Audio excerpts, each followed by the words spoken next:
Ngayon, nasa tabi ko ngayon si Libert. Siya yung ating planter dito na talagang maasahan natin. So, ipapakita niya sa inyo kung paano yung tamang proseso ng pag-pick o pag-harvest nitong sili labuyo natin dito. Bert? Ang tama nga pag-harvest sa ating sili labuyo, ganito, tingnan ninyo yung kanyang kaya dapat natin ganito, no, para hindi siya mabali dito sa So, sa puno talaga sa puno niya. talaga. So, malambot lang naman, di ba? Malam. Ito. Malutong.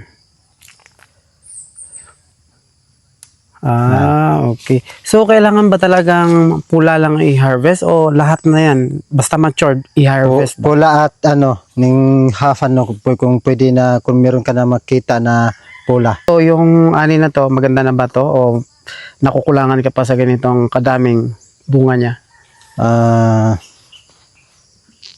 Siguro na okay na po to, kay ang marami naman po bunga niya at luto.